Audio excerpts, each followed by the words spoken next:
having a Northern European mindset has brought a different angle on the comedy. And when I first met them maybe 15 months ago before we started shooting, and they were talking very much about how they wanted to, just reinvigorate the nature of the storytelling and find the humor and play the action adventure and keep it sharp, and also deal with a whole host of new characters that have come on board.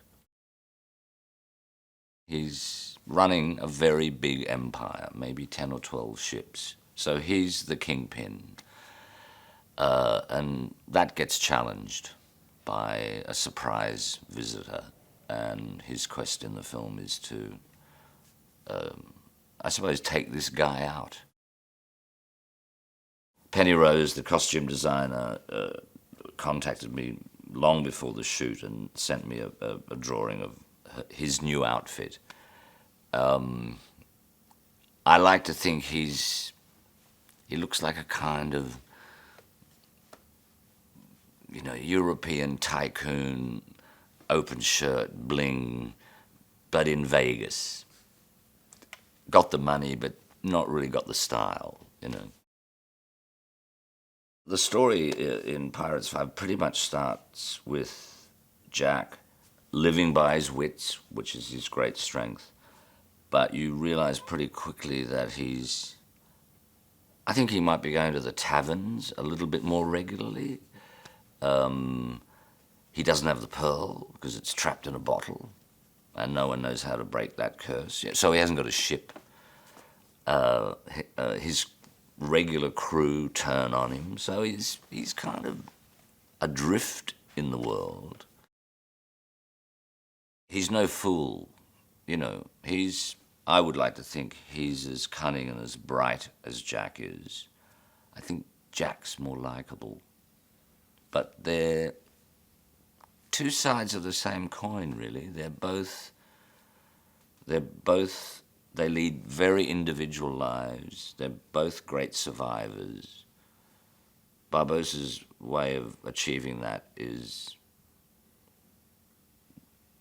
dirty, and Jack's is generally quite honourable.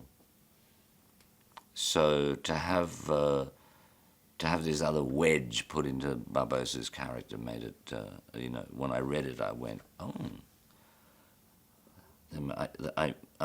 I may even draw a few tears from the audience. I just think he's extraordinary and a very chameleon kind of actor. So being on set with him was fantastic because there was, he created a very intricate physicality for his character, who you have to believe has been living under the sea for 25 years. If you think of all the famous pirates in literature and stuff, whether it's Captain Hook or Long John Silver or whatever, even when they've been out of fashion or not in the immediacy of pop culture now, kids still dress up when they go to a fancy dress party as a pirate.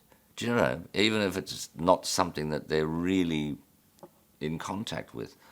So I think the inner pirate thing is that people like to think, imagine if I just let loose and could, like Jack Sparrow, just adventure my way through life and take it as it comes and get out of scrapes and have ups and downs, but kind of run my own show, know my own self. I think that goes on in the audience's mind a bit. I wish I could be Jack. Hey, Vale here with some movie madness. Did you know that the apples in The Wizard of Oz were originally green, as described in the original novel? However, they didn't show up well on film. There wasn't time to buy new apples, so the ones you see on screen are green apples painted red, which no one told Judy Garland before she took a bite out of one. Stay updated on all the latest trailer releases by subscribing and clicking the notification bell.